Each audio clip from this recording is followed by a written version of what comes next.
Acompanhei durante o dia a reunião com o presidente Davi, falei com ele, li pela imprensa as notícias, né, e tinham muitas informações truncadas nesse assunto.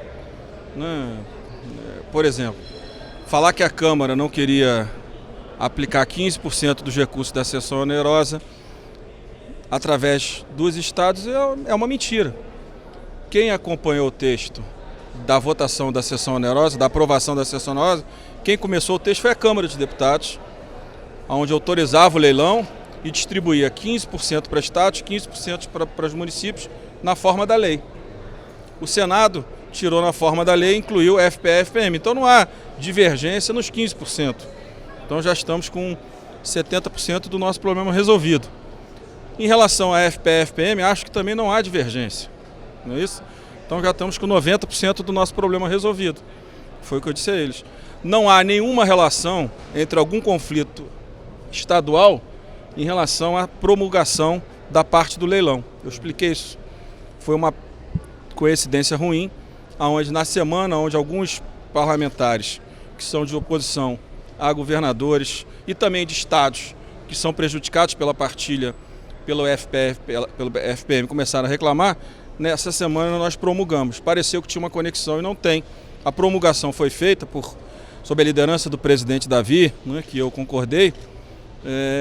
Claro, porque a Câmara precisa concordar para promulgar uma PEC, e a ideia foi muito inteligente por parte do presidente Davi, de promulgar a parte que autorizava para que a gente pudesse garantir o leilão. O leilão acontece 6 de novembro. Sem essa promulgação, o leilão já tinha morrido hoje. Nós estaríamos discutindo a distribuição de zero. Aliás, às vezes discutir a distribuição de zero é mais fácil, né? Porque como não tem o que distribuir, facilita a vida de todo mundo. Quando tem para distribuir, tem mais conflito. Puxa para cá, mas pelo que eu conversei com os governadores ontem, expliquei isso, eles ficaram mais tranquilos. Nós vamos discutir hoje a securitização, né? Tem um conflito numa parte do texto, eu vou tentar acertar hoje ainda com os líderes, para ver se a gente vota hoje, como eu combinei com os governadores e me desculpei com eles, que essa matéria está atrasada, mas nenhuma relação com o governo. O governo não fez nenhum movimento contra os governadores, muito pelo contrário. O ministro Paulo Guedes, que fala pelo governo na área de orçamento, tem sido até generoso demais com os estados, muito mais do que nós gostaríamos, até porque tem uma parte importante de recursos que vão ser distribuídos que precisam estar vinculados à reforma tributária, senão a gente vai ter dificuldade de aprová-la. Então eu deixei que esclareci tudo, ficaram todos mais tranquilos e reafirmei, claro, que a nossa decisão foi baseada na Constituição Federal de promulgar, que qualquer conflito fora das discussões e do debate político, do meu ponto de vista, não vão ajudar e não terão resultado, porque a parte que foi promulgada baseada na Constituição. 3/5 numa casa e 3/5 na outra. O senhor fez algum aceno de mudança na distribuição? Não. Que inclua a Lei Candir?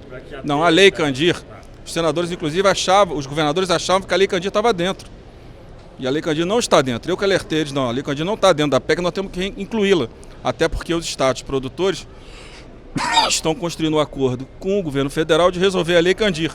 Nós temos que garantir esses recursos para os estados produtores, garantir, né, o fim das ações que estão sob a relatoria do ministro Gilmar Mendes, porque não pode ter o acordo, e continuar as ações na justiça. E também tem um acordo com os estados produtores que por algum período, pelo menos um período, para que a gente consiga fazer a reforma tributária, não poderá ter aumento de alíquota do ICMS, principalmente no agronegócio, que tem uma demanda muito forte, uma preocupação muito forte nesse tema.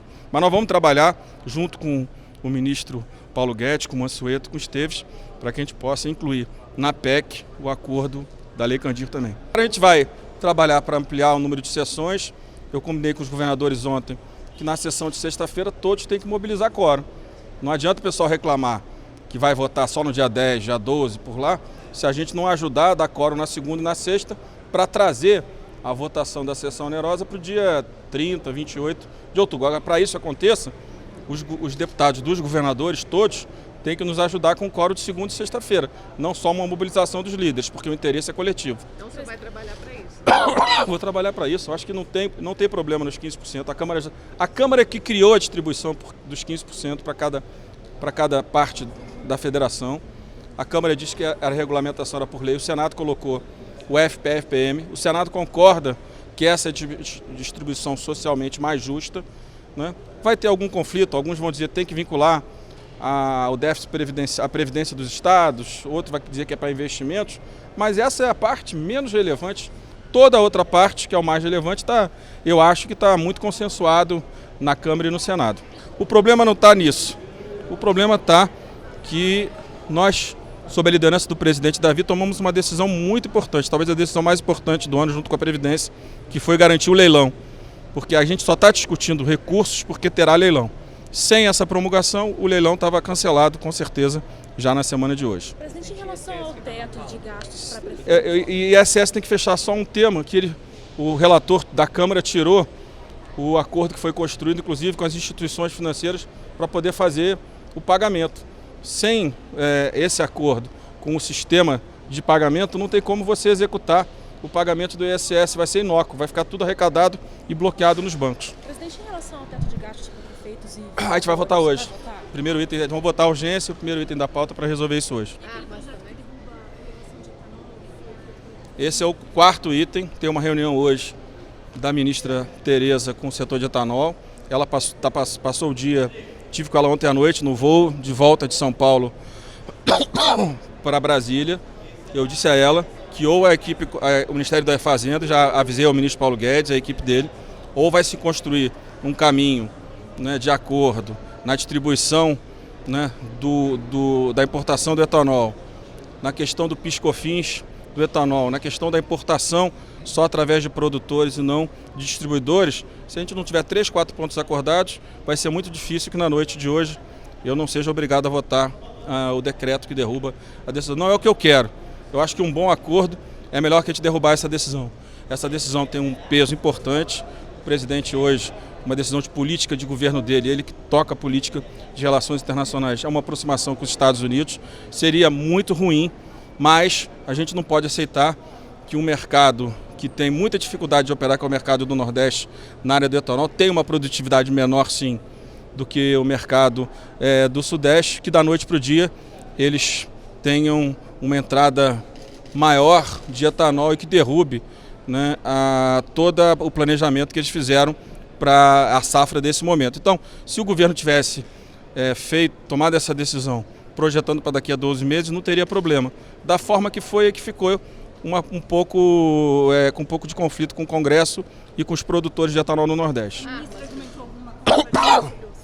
Não, esses temas que eu estou colocando, o açúcar ela está tratando com outros países que são produtores de açúcar, mas no caso do etanol ela entende que precisa de uma construção, de um acordo para que o Congresso não vote o decreto. Eu não quero votar o decreto, né? Eu respeito a estratégia do presidente, mas também a gente não pode aceitar que empresários brasileiros, sem nenhuma transição, né, na própria reforma tributária, nós estamos criando uma transição grande para que ninguém saia prejudicado nos investimentos que fez no curto prazo.